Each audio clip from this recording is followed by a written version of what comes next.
And we are going live. Well, hello all. Welcome to the show. Today is Third Pillar Thursday, and sometimes people try to figure out, like, what does Third Pillar Thursday mean in the first place? Well, Third Pillar Thursday is the third pillar of exploration for tabletop RPG games. Now, the other two pillars are combat and social interaction. So the minimum, those three pillars are able to hold up your game. Now, getting a little more niche, exploration to me is not just traveling out in the wild and uncovering new things or diving deep into ancient dungeons, but it is using the environment in its totality to represent everything from layers and puzzles, riddles and hazards and traps and everything in between. So that is how I do it. So because myself, I'm DBJ. I am your self-appointed third pillarist of the tabletop RPG community. Today, we're continuing our discussion talking about festivals, holidays, celebrations, honors, everything from coronations and graduations to funerals and celebrating ancient wars or the death of a population because of a natural encounter or whatever the case may be, weather event, that's what I meant. But whatever the case may be, we were talking about festivals, and we are going to try to come up with some ideas on creating kind of a strange, maybe even a hostile environment kind of formed around our idea of having these celebratory events. All right, well, let's be clear. The very first thing I think that's going to pop into anyone's mind when it comes to using the environment is the vast number of people, crowds. Now, we've done a video, I believe is listed under the titles listed humans, but we'll talk about a bit of it here. And the idea is that a population has gathered together for whatever reason in and of itself is its own hazard and its own, it grows and moves and has its own, motivations. Now, I'm a huge proponent of using and abusing the environment. I think it should be there. I think we should absolutely insert it in the game. It becomes that triangle. Okay, to kind of do that. It becomes that third element that changes and flips and moves around what it is that becomes part of our gaming environment in terms of creating difficulties for the players to interact with and some things for them to overcome. And listen, when we use the environment, when we use the exploration pillar, the whole idea is it's not to confound what the players can do, it's to create more challenges so that there's more drama. And a lot of times, maybe we just get bored with the same old flat plane and green screen behind the PCs. We want something extra. So, long story short, crowds, whether it's a parade, whether it is a funeral and people are gathered together, whether there's a giant open square and people are praying, or there's people are in masks and cloaks with vast colors, whether people are in a rapture or they are drugged out or drunk even and listening to great music and dancing or watching a play or listening to spoken word poetry, storytelling. People are gathered listening to a political speech by various individuals trying to gain some form of political aspiration, and they're beseeching the population, or whether maybe people are, it's a day of rest and no one's working and everyone is out in the park playing with children and playing games and sitting down on park benches and having a picnic or something. So one great thing I think that crowds allow us to do is to mix the physical and the social together into like one miasma, right? I could imagine a big, burly, very strong character with a weapon threatening people and pushing them aside to push through a crowd. Maybe they're sitting there watching the gallows when yet one more person is executed. Or you could have someone who's very agile. They're graceful. They're able to dodge and move and very subtly slip through the crowd, uh, much like say an um, Assassin's Creed character from the League of Assassins slipping through a crowd unseen. Or maybe someone is very charismatic and does the excuse me, pardon me, excuse me, oh, you look really good in that outfit, excuse me, pardon, sorry there, sir, I didn't mean to do that, wiping them off, your shoulder off or something like that. Bumping into people, maybe pickpocketing someone. There's something great about being able to navigate through a crowd using your social skills, whether you're threatening individuals or being very charismatic or being funny and entertaining them as you move through. Whereas maybe someone who's chasing the PCs, or the PCs are chasing after someone, may have to relegate themselves to being very angry and forceful and punching people in the face to move them out the way. And of course, crowds change, crowds shift, they run, they panic, they turn into a mob, possibly. Those are very much hazards. Of course, they're difficult terrain, classically difficult terrain, which I think is a useful but very plain and static condition. I think we can play with that. A crowd on the move, a crowd panicking as a giant creature suddenly appears before them in the town square, will knock people down, trample them, have them trapped, have them significantly failed rolls, critical fumbles, would have people drop items, weapons, spell foci, rope, thieves' tools, spell components and things like that. Mr. Spenzar says, allow bardic performance to make crowds part. People give the player room to do their thing. I am so about that.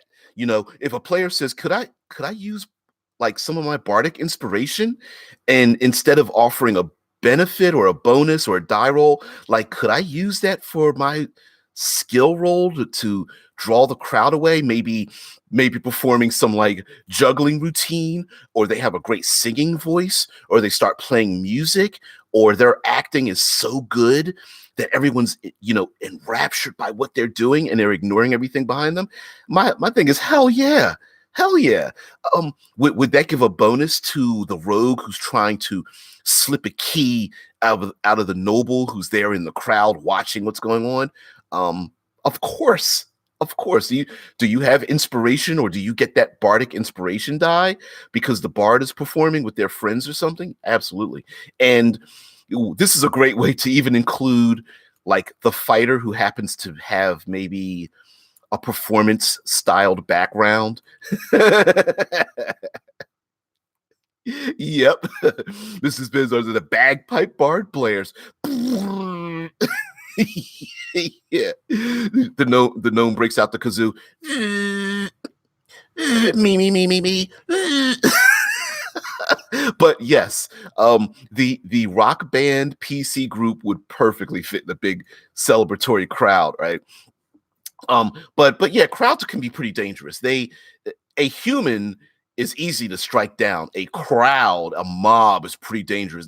Mobs can crush people to death, stomp on them, disarm you, physically move you away like a wave of water or a gust of wind. And so you could establish maybe like my suggestion would be, because I've actually done this. My suggestion would be, like, crowds are like herds, but you can talk to them. And so, failed rolls, a crowd running through the streets panicking, a failed roll may push someone maybe 20 feet, the 50 feet away from their intended location. Everyone's moving 30 feet to the north. I want to go south. Well, you're going to have to make a strength roll or a dex check or something like that. Or the crowd is literally going to pick you up and move you with them. And, you're going to have to make that acrobatics skill check, or you're going to fall down or something, right? But crowds also do something else. A large enough crowd protects an individual. maybe you go unseen when trying to pick pockets. You can blend into a crowd. So as opposed to using stealth, maybe deception or performance is a better skill to hide in a crowd. Deception meaning like I'm just going to take my cloak and put it over my head, or grab a scarf off of a countertop and wrap it around my head and neck, so I blend in with the crowd because everyone else is wearing red, and I grab a red scarf or something. I put up my umbrella in a crowd where everyone else puts their umbrella up as well. Or it is a day to like a Halloween type festival where everyone is wearing a face mask, and you grab a random mask and place it on your face. Now, there are other ways to hide in crowds. Just for examples, don't run through the crowd. Just pretend like you move with the crowd. Performance is a great way to act like you belong in a crowd. Maybe they're protesting, an evil regime, or they're protesting for better rights, or a number of political dissidents have been arrested and they're taken to the gallows, and the people are raising their fists and pitchforks in the air because they want their people to be freed and or murdered. So that's also a way. And crowds, let's be frank, crowds are meat shields. Arrows, spells, wild horses, all those humanoids may be in the way when the PCs and enemies and adversaries are trying to go at each other, and swinging those swords and firing those arrows. Those people might be like, maybe they act as like temporary hit points for a little while before they scatter to the winds, right? Also, they make a great distraction. A man-eating creature may grab up a bunch of random innocent individuals because they're slow and meaty and kind of soft around the middle, like myself, and they might be pretty tasty morsels for a hive of ankhegs or a hydra or a manticore that's sweeping through the area and going to grab onto slower moving tasty morsels of humanoid flesh, right? So they also represent a distraction. They are a great way to hide some of your actions, i.e., getting a little bit of that advantage on doing something in a crowd to hide what you are trying to do. They cast a couple of like the little mind control spells or illusions work pretty well in crowds, especially if you get one person to believe in something to spread the panic to everyone else. So yeah, absolutely. And I think a bard themselves, Dungeons and Dragons wise, would dominate a crowd based on what's going on, or at least if a crowd is panicked, and of course the crowd's panic would override someone playing some really entertaining song, with a little bit of disadvantage in there, right? Because the people are panicked. They've seen some of their loved ones killed. A bard that's able to twist or turn or manipulate a crowd towards a particular direction, like it's the proverbial one person runs to the north, people run after them with pitchforks, and one goes say they went south, they went that way, instead of the other direction, right? So that's also a way to have a crowd get in the way of, say, an adversary or whatnot. The town guard's going after the PCs. The rogue who's charismatic is like picks some gold out of their pocket and throws it up in the air and keeps on running, and everyone stops in the way of the guards. So crowds are a great resource to use when it comes to using the environment. But we need to move on to, hard left turn. Let's come up with some other environmental effects that we can have in our games. Now, Mr. Spencer says Beyonce's "To the Left" comes to mind as an example of a bard controlling the crowd with bardic performance. Oh hell yeah, you get a marching band behind you as a bard, and they're like, it's someone's the necromancer's to the side, like, I can get my undead to do the same thing. You haven't heard them play their music, right? It's the bard that can get everybody into an excellent line dance of sorts would be pretty sweet. Yeah, Tesla's like, hard left turn, avoid the squirrel. Two squirrels clapping their hands like, yeah. Yeah, and if for a little reminder, of course, whenever we get squirrely on the show, we're talking about referencing the movie Up with the little dog that's like, "Hey, what's going on, squirrel?" you know. So, okay, there are other hazards and environmental things that we can play with when it comes to when it comes to our celebratory events. Um, you got me too, you got there too fast for me there, Mr. Spenza. Is that fireworks could be temporary environmental effects in a festival. Fireworks, parade floats, those temporarily erected locations, whether they are bandstands and uh, uh, stages, are a very common thing. There are statues and locations where special events happen, whether a somber event happens on a beach, a coastal area where people travel to a place. Maybe they get as close to the edge of a volcano before they're about to throw in a couple of three, virgin sacrifices or what have you. So, location, right? Also, there is we talked about like the Great Hunt, or on a particular day, people lock themselves away. So there may be hey, dead man posting in the Discord. It's squirrel. There's also the possibility of whatever the day in question that we are honoring, the day of fire, the day of ravens, the day of war, the day of heroes or something. That particular day may bring about a particular event. And if we're talking about a fantastical arcane location, then we can get really wild on it, whether the ghosts or even the bodies of the dead rise out of graves, or predatory animals like the wolves. The day of wolves come out, and the wolves are very predatory, and um, they lead through a town or a city. But weather events are often a thing, right? Whether people are celebrating something because they know of an upcoming eclipse, which could plunge the world into a type of darkness, or maybe that day thins the membrane between other worlds or other energies. So the day of fire might thin the membrane between the elemental plane of fire and the heat of the sun, and the very elements themselves are so powerful that if you go out, you will not only be dehydrated, but maybe even burned as flames lick down from the sky, or impact the world like meteors or something of that nature. Storm season. We are here in the in the Caribbean. This is the season for hurricanes, tornadoes, typhoons, earthquakes.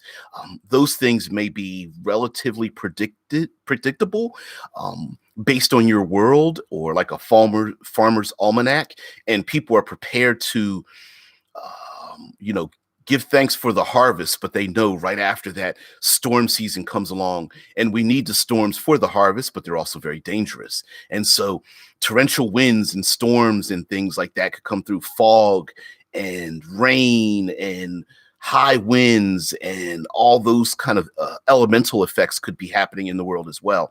And if those elemental effects have an arcane power behind them, maybe there are living elemental creatures that are striking out, attempting to assert their place in the world before everything settles back, and the elemental princes are in a state of balance yet again.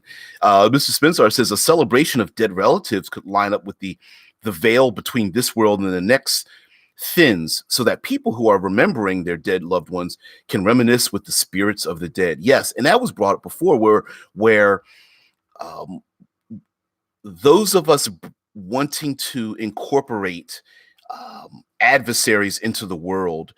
I often make the comment that numerical balance is a farce. It's fiction. The best way to balance an encounter is to role play the encounter. And so if the dead rise up in your world, that doesn't necessarily mean instantly roll for initiative. There may be a heavy dose of social interactions with them, especially if those dead relatives or God forbid, the dead enemies of the PCs come back as the undead spirits or bodies, and all they want to do is just have arguments with the PCs, like, "Why did you kill me? I was just an innocent kobold," Uh, that could be pretty fun and a great way to establish some of the background of the characters, some of their personalities, and based on based on the interactions with the NPCs of the world, they may not want there to be physical combat between the dead that comes out during the Day of the Dead in this particular part of the world. Like, yeah, any other day you want to slay undead creatures, fine. But today, don't cut down my grandmother because she decided to come back home and we love to see her once a year. Now, there's something else about celebrations that's really cool in the sense that it's a great excuse to bring together people that normally don't associate, or bringing together NPCs, monsters, creatures, those kind of things that normally would not be in a social or city or even a gathering in a field or something. Meaning, um, I'll bring up for something very simple like a rodeo. Or during a harvest, the celebration of a harvest, people would bring their prized cows. They'll be riding their horses. Maybe they ride elephants or camels or ostriches or something even more fantastical, like they ride on hippogriffs or pegasi or what have you. Maybe people they bring the best of who they are. So one community to the north rides on polar bears, where a community to the south they ride on giant scorpions. And this particular celebration, whether it's the first day of trade after the winter storms have passed or what have you, or it's the first the government has established this day is the first day when trade begins yet again, and people are traveling in on great boats and wagon trains from different areas of the world. And when they come together, it's a great way to mix cultures, to mix the dangerous and not so dangerous creatures that they have. Those people in the north with their polar bears, for them, polar bears are just they're not dangerous to us. They're domesticated animals. But bringing them into a major city in the south, they might have some problems. In the south, when they have uh, snake charmers and whatnot riding on the back of giant scorpions, to them it's not a big deal. But coming up north, that might have a problem there, especially in a Mediterranean Sea type of region where all of these elements come together. And so those can become hazards in and of themselves as the people are pressed together. You have to worry about not offending anyone. And listen, we understand there are a lot of player characters that go 0 to 60, right? There are player characters who, like, the minute they see their experience points, they want to go kill it. And one way to modulate that is that during many of the celebratory events, there could be an acceptance of, like, hey, the 7 nations get together, trade is about to open up. And when trade opens up, there is an understanding that when violence takes place, or someone is offended, or someone is murdered, that the other 7 nations will get together and go, we're going to strike them down because this is an important event. Now, I did bring this up off air before. We can bring this up today for exploration, and that is, I think it behooves player characters to embrace a world in which celebratory events happen, festivals and parades and things. And in other words, don't just create a player character. Make a player character that lives in this world. There are many celebratory events we have in our real world where, were you to offend or dishonor the particular event, you will stick out like a sore thumb.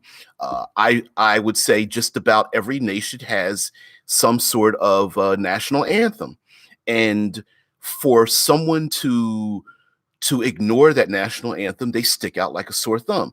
Any other day of the year, it's not a big deal. But for that small moment when people look to the flag, or um, making this far more medieval or arcane, when people read out or speak of the king or queen or duchess's honors, or they give thanks that the dragon was killed many times ago, many generations ago. Sorry, that for just a moment, everyone pauses. Maybe something is done first thing in the morning or what have you. That the PCs themselves embrace that, even if the PCs aren't from that culture. Maybe they understand that these festivals happen for a reason.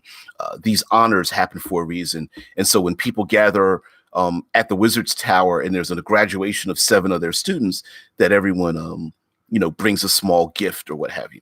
Now, Mr. Spenzar says the native tribes of the forest and mountain come together with the tribes of the coast and swamps at the 37th annual meat market, trading their regional kills for bits and bytes from the other lands. Makes perfect sense, right? You have a bazaar where they get together and they sell one place sells their lizard meats and the other sells their floral bird meats. And the one tribe, they're like, we come from the swamp tribe. We have no idea what comes from the mountain tribe. What is that goat? What is a goat?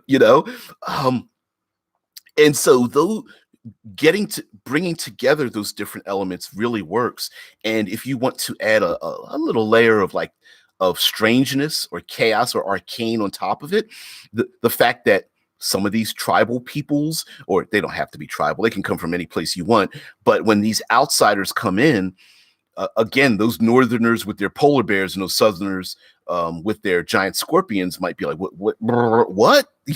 In a big city? Yeah. Why not? Why not add in those elements? And then having things happen where maybe some of those creatures get loose and they start running around a small town or a village or a city or something. Also, many of the celebratory events we have happen because of changes to the environment. For example, there are people who are masters of they're geomancers. They know feng shui, and they are there to bless a construction site of a new tower or noble house or defensive fortification. So maybe something happens within a construction zone, or there are people who are blessing the ships that are sailing off. The first time they're going to sail away from the docks, and the people have gathered together, the sailors and the population and the people who trade goods and services on the docks. And so maybe there's an encounter on the docks with the sailing ships, and maybe there's like dozens of sailing ships out on the docks with warehouses and cranes and lifting implements to take heavy goods on and off of ships, and the people are gathered there together as well. So finding these locations, coming up with a strange or unique locations to have these events could also change how the players interact, especially if you want to have like something related to espionage or a chase scene or anything of that nature. Mr. Spensar says, any disputes between tribes are solved through ritualized duels between members of those tribes. The agreement is the dispute. The agreement is the dispute is between those individuals, not the tribes. A good way to air the air laundry. Oh, okay. Yeah. Where the dispute between the different tribes, maybe there's a specific location, or maybe people just surround these 2 or more individuals who have a dispute with each other. And that in and of itself could draw a crowd to like, oh, so-and-so is about to have a fight with so-and-so. And one tribe is like, we choose a spear, and they're like, oh, we fight with knives, and fine, and then God forbid that there are cockfights, right? There's the putting one animal against another in a big ring and seeing them fight against each other. And of course, they don't have to be chickens. They can be insects. They can be Yeah. Spizor says, someone from the shark tribe bumped a member of the bear tribe. Yeah, to the fight pits. And everyone's like, yeah. And the shark and bear guy's like, we didn't mean to take this far, but oh well. And you get caught up in the enthusiasm of it, where the mob energy brings everyone together, and they run down to the pits, and the pits like half mud and half water or something, so the shark can fight in a half um filled pit or something of that nature. I mean, who knows? And of course, we can't forget that maybe each time the celebration happens, that there's something could be gathered together by the people to make something arcane happen. Now, Deadman says White Wolf's Exalted uses feng shui when building the manses, the mystical location. Yeah, in Exalted, there are places known as manses, the manse, and they are combinations of mystical locations, um, areas of importance. They are in the game Feng Shui. There's a role playing game known as Feng Shui. There are Feng Shui sites that give power, and that power can dominating enough of those Feng Shui sites will have society bend and change to your will. And so it could be that there's an arcane ley line, or the noble family brings out this art magical device or magical item or something into the crowd, or maybe there's a coalition of wizards that opens up a portal between worlds on purpose to blend the our world and the Fey world together, so that they have a big celebration with maybe Fey creatures or something. So you could make these celebrations very arcane, and then in that arcane setting, there are other things that happen. So in a Fey world, maybe illusions are a very common thing, and the people love the illusions because it allows them to. Oh, I love the game, but maybe the illusions allow them to become people they never could, or they consume items that allow them to become something different. They sell potions, and someone drinks a potion that allows them to become like an anthropomorphic tiger, and another one drinks a potion and they turn purple and start floating in the air, and they start belching and farting out bubbles or something, right? Like you could have something really silly like that, or maybe, just maybe, there are gladiatorial games, and in the gladiatorial arena, they can make the gladiatorial arena any environment they want. So the spectators can stay on the outside, but if you're in the inside, it's a frozen lake with floating chunks of ice, and cold winter winds are blowing like a blizzard, and there's tentacles of a kraken underneath the ice reaching up, and you have to fight the shark has to fight the bear tribe, and the shark tribe is like smiling like, oh yeah, this is my region. The bear tribe is like, but I can withstand the cold, and they want to fight each other or something within this gladiatorial arena that is completely real and affects them. But the minute you step out of it, it doesn't even exist. Yeah, Dead Man, the Feng Shui, the action movie role playing game. By the way, there's another one called HCAT. Hong Kong Action Theater is another one, but Feng Shui's, I think, had the most traction, and it's got that role playing game has had more iterations. And it's a very great game. By the way, if you love movies, like I love movies, yeah, you love action movies, is a great thing. Yeah.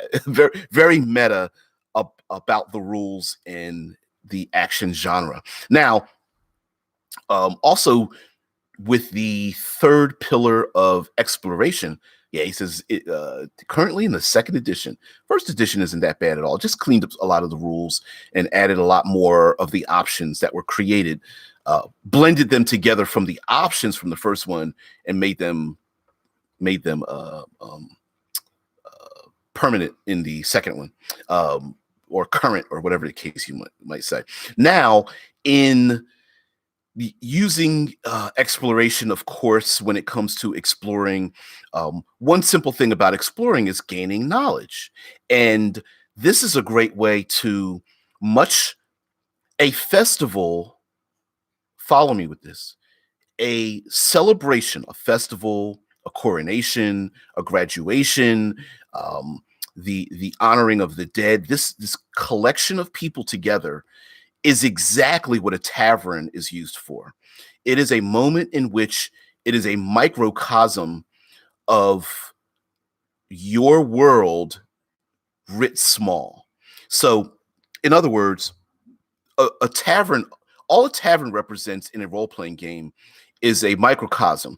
It is a place, a social gathering location where people are able to bring together, and the players are able to get together um, bits of information based on your world. And this is a great location for you to disseminate the information you need about your world. So, for example, when people are in a tavern, you can say to your players, oh, when you walk inside, you overhear dwarven miners arguing about the fact that the local constable has prevented them from going down into the mine for the last 3 days, and the other dwarf is like, "We'll never mine out that vein of quartz and gold, by this time being delayed." And another one is like, "Yes, but you heard about the other miners that were killed down there," and someone's like, "I think they were killed by drow," and they're like, "Drow? They never come this close to the surface."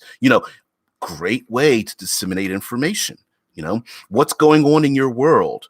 Well, have people talk about it. Ask the players about it. People are nervous about things. Maybe there's songs about it. Maybe there's information. Town crier shows up.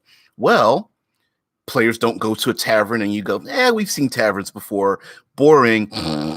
Right? So, with a festival, with a celebration, whether it is a somber event or a celebratory fun event, when that event happens, that's a great way for you to describe events. Mr. Spenzar says, world events are easier to communicate with festivals. Absolutely. PCs are brand new. They come into a town they've never been to before. There's a celebration. You start describing what they're wearing, how they're acting. It's a great excuse for strangers to approach PCs where they normally wouldn't, and ask them or encourage them or invite them to participate. And they mention something like, someone comes up to one of the PCs and they each have scarves, and they look around like getting off of a plane, and you go to Hawaii and they put a lei over your shoulders or something, and they go, "Scarf, anyone?" And they look down at the scarf, and maybe there are dragon emblems stitched all over them. And the PC's like, "Dragon emblems? What's that about?" And like, "Welcome to our city. It is the day of the honoring of the dragon and the slaying of the dragon hundreds of years ago." Okay, foreshadow a little bit with the encounter with the dragon, maybe. So that's a great way to encourage that. And then stack on top of that the idea of these festivals where people come from distant lands. Of course, you have yourself your tension, right?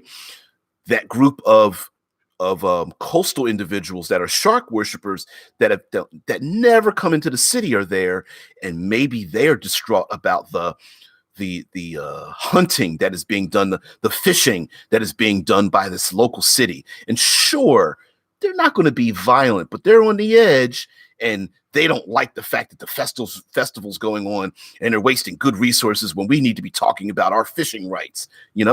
Who knows? And that in itself, it's Mr. Spenzar has mentioned plenty of times, right? On and off camera, like, this is a great way to drop all those seeds, all those story hooks. Drop another story hook. You can drop dozens of story hooks and wait for the PCs to pick up on one or more of them. And of course, when you have a large group of people, you're going to have a greater percentage of bad things happening. Pickpockets, violence, arguments, tension. So what a great way to have a child lost in the crowd. PCs see someone get important missives stolen off the shoulder of a messenger, an argument in a back alley, and someone gets knifed. being invited to participate in some of the celebratory events, whether they are illicit with drugs and sex or something and violence, or more above board, being invited into the normally closed doors of the sages or the wizard's tower or something, or um, being able to speak directly to nobles or rich merchants or something when normally they are off limits, or even going into a place that's normally shut down, like an ancient crypt or a devastated part of the landscape where the last time the dragon was killed and their body is there no longer, but the bones of the dragons are still there, and it's mutated the landscape. And normally everyone stays away from this area, but today everyone has come to this area to honor the heroes that have killed the dragon, but they're also here to excise the evil that's affected many miles in a great crater where the great fight with the old ancient blue worm happened or something, right? So this is a great way to establish information, to draw the players into a number of hooks, and listening to your players as they make assumptions about the hooks you're establishing, but you didn't have that intention in the first place. And then you go, oh, player came up with a great idea. It's better than mine. Let me write that down. Yeah. Mr. Spencer says you give the players wreaths of different colors when they enter the town. Later, a brawl begins, and the players see that people with matching wreaths are teaming up. The players all have different colors. That would be hilarious. I love that. I love that so much. A bell goes off or music starts, or like everyone gets together and like starts singing the words to like some kind of weird anthem. They're all happy and stuff while they're putting like face paint on and putting wrapping their hands in like bandages, like, you know, like get ready to box or something. And you see like young kids and old women and stuff, and everyone's like, what's PCs are like, they seem happy, but what's going on? And it's, you know, it's in some like ancient language that no one understands or something, or it's like it's some like dwarvish brogue or some elven litany or whatever, and they start singing. They're like dur, dur, dur, dur, dur, dur, and everyone's like clapping and stuff, and then someone rings a bell, 1 2 3, and all of a sudden all the people in purple and the people in yellow and the people in gray like try to team up, and they start pounding each other in the face. Old lady tries to punch a PC in the mouth, like, you're going down. Barbarian's like, what, why is she punching me? You're going down. I'm taking you. He's like, what? Am I literally supposed to hit her? Like, you've got a red scarf. Punch her in the mouth. Oh, that'd be great. Mr. Spencer says a green wreath for the fleet of foot. Oh, a red wreath for the strong of brow. Blue for the wizened souls, and elves get the brown ones. Ooh, that might be. Oh, it could. Maybe it represents like it's like a fun way to represent the different factions that maybe were both harmed and or survived some like great cataclysm or battle or combination of the two. So like you said, the green were the fleet of foot, and those were the ones that ran away. So everyone has to chase down the green ones, and all the people in green are like, all they do is just run and hide, and they're like having fun, they're laughing, but they're just like running from the other people that are from the red ones, and the red ones are strong of brow. And it doesn't matter whether you're even strong or not. You're just, if you're red, your whole idea is like you have to capture everyone, and maybe capturing is like tag, or it's like keep away or something, like, you know, maybe it's like a fun game as opposed to something extremely violent, and you have to capture the ones that are green, and like the blue are the wizened souls, so maybe the blue are barking out orders, and maybe there's like a 8-year-old kid that's got a blue, and all the adults are sitting there waiting to be the ones in red are waiting for instructions from the kid in blue, and the kid's like, okay, you three, you run down that alley and try to stop the greens. And they're like, yeah. And they start running. And then they're like, all right, what else should we do? And the kid's like, get buckets of water and you're gonna splash the ones in green. And like, yeah, kid, all right, Um, Mr. Spencer says, so it's like a Civil War reenactment in a fantasy setting? Yeah, could be. Sure, why not? There, just because you're in a fantasy setting doesn't mean they haven't had an ancient history. I could see reenactors, whether they are extremely whether the reenactors are extremely dedicated to their reenaction, meaning that there's some bloodletting, there's some violence. It could be very lethal, or at least or deadly, or at least painful, or it could just be fun, just good old fashioned fun. Bruising, maybe someone can twist an ankle, probably, but there, you especially when using magic, using all that prestidigitation and thaumaturgy and minor illusion, that might be a great thing where the population is just like the people who are not involved are like clapping. An example would be, and come on, dead man, help me out. I believe it's Spain, where groups of people get together to stack on top of each other to make the tallest human pyramid possible, and people get injured all the time.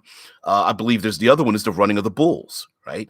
These are things where not everyone participates physically, but the majority of the population is there to at least witness it. And what a great way for the PCs to like, hey, it's the running away from the boulets or the or the manticores, or the it's the riding of the purple worms or something. uh Spenzar says, Mr. Spen says, if you make it a game, then you can include a bunch more skill checks as the rogue evades the reds who are trying to capture him. Yeah, the running of the boulets. Yep. Hell yeah. But um I love the idea of using the environment because, like you said, you can you're running of the bulldogs. No, little tiny little bulldogs, or what's the little small dogs? Corgis. Yeah, the running of the bulldogs. Thanks, Tesla. Yeah, it is silly commercial, but right. The where did my mind go? Oh, yes. There's also the idea of, oops, I just lost my train of thought. Doesn't matter. So yeah, thank you, Tesla. Dead man, you're losing your grip there. Yeah, the human pyramid and running of the bulls and that kind of thing. Oh, Dead man says many nations have used the human pyramid. I did not know that. Well, why not, right? It's dangerous, it's possible, but why not? But using skills in the environment, now that I found my track again, is a great way to include success. Now, I'm going to segue slightly here. There's a game called the ICRPG, the Index Card RPG, created by Brandish Gilliam, Runehammer. And in it, there is something known as, I believe it's called work. Anyway, just like hit points, whenever you need to perform some kind of work, such as picking a lock, breaking down a door, convincing someone of something, it's some kind of physical thing, whether you're climbing up a wall or you need to avoid a particular hazard like a flood. You have a die mechanism that operates exactly like doing hit points to something. And why I understand that we do not have that in classic Dungeons and Dragons, but we can steal that idea, right? Hey, you want to pick this lock, you need to do 10 points of quote unquote damage or success to open the lock. And you have a die mechanism. Let me roll my D6. Oh, 3 points, 7 more points, and I'll get this lock open, right? Well, we can do something like that, even though that doesn't exist in Dungeons and Dragons. We do have skill challenges, and you can establish a skill challenge instead of just one skill roll. You can have, usually an odd number is the best: 1, 3, 5, 7, 9. Skill challenges, when it comes to engaging in these things. For example, going back to wearing a green wreath, if you're on the run from the reds, maybe you need to establish, you escape from being hunted if you have at least a minimum of 3 successes against the people that are hunting you, right? So you have 3 successes and you only got 2. You're like, oh, they're still on your tail. What are you gonna do? Okay, one more stealth roll. Oh, I rolled an 18. Great, three successes completely. Skill challenges can be done by number. I need so many skill checks to perform a thing, and you can use just about any skill to do this. For example, let's say the PCs are in dissecting an animal, and you need to use your medical skill or nature skill to understand what is inside of it, or to maybe you need to use your animal handling skill to pick the best the animal that will win on the chase, or the best mount to ride in the hunt, or the best the most appropriately tough animal in the cockfight or something like that, right? Which one's going to win? You look at all the corgis, you make your animal handling check, and you're like, I bet that corgi's going to be the cutest one. They're not going to win, but they're going to be the crowd favorite. Boom! All right, corgis, go run for it. And of course, every corgi every corgi race breaks down into cuteness, right? So that could be a thing. Now, there's also, when it comes to skill challenges don't need to be individual. They can be one person against another. So, hey, let's all stack up and make a big giant human pyramid. Well, whoever gets the most numbers of successful skills, maybe after 3 or 5 or 7 skill challenges, wins. So your group of 35 people stacking on top of each other versus the other group of 35 trying to balance on top of each other, making your athletics and acrobatics checks for balance and strength.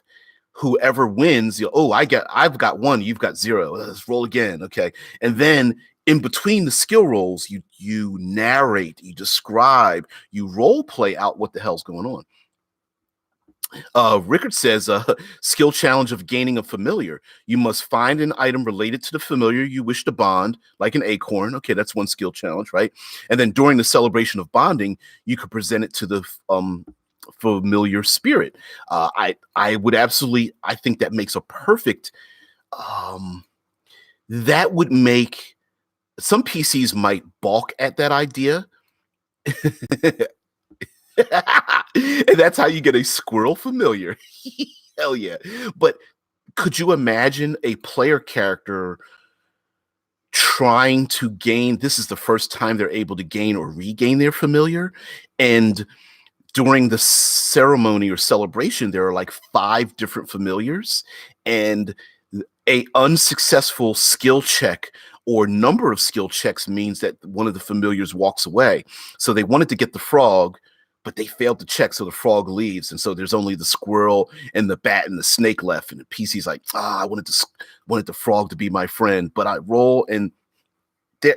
Yeah, Rick says, familiar ability, distraction, squirrel, punch bad guy in the throat. What is that? A squirrel? I love it. I love it so much. Also, there could be some really funny, strange, and arcane things when it comes to festivals. Like, yeah, or they get a second-rate frog. I like that. Or they get a familiar that doesn't listen to them. Like, whatever, dude. I'm just taking part in this. The frog's like, ribbit, whatever. Yep. Yeah, Tesla Ranger, but it only works on dogs. The squirrel. PCs looks at the squirrel like, where are you going? Like, don't even ask. And then all of a sudden, all the dogs start barking at them and chasing them down. And like, oh, I guess I'll see you later today. Squirrel's like, yeah, dude, I'll see you. Whatever. I'm out. PC's like, squirrel, where have you been? And their mouth and pockets are filled with acorns. Like, I wasn't doing anything. Yeah. A frog with an attitude like, ribbit, you happy now? Hello, my baby. Hello, my darling. Hello, my magtime. Yeah. Shut up. That is the WB frog. For those who don't know, that The singing frog that never sang on cue, but always sang and annoyed the person that tried to find him. Buried his ass down in the foundation of a building for hundreds of years and kept on singing and dancing. So anyway, the we've yeah, what? You don't want to sing and dance number? Hello, my baby. Yeah. Da, da, da, da, da, yeah. Anyway, we've come to the hour mark, guys. Thank you very much. We always devolve into silliness towards the end here. So, but I really appreciate it, guys. You, everyone, anyone who's found this channel, you've gotten this far. Your time is precious. It's very expensive, and your valuable time is spent with me and the rest of us, the people who make me look brilliant. So I really appreciate that. I just hope you're able to leave with a little bit of change. So thank you. Yeah, Rick said that. I said I need to find a bar, not a bard. Oops. Anyway, everybody have a great day. If you want to know who I am, what I do, and what I'm involved in, just go down into the doobly-doo below the video. You'll see everything there. Thank you very much, everyone. Have a great one. See ya.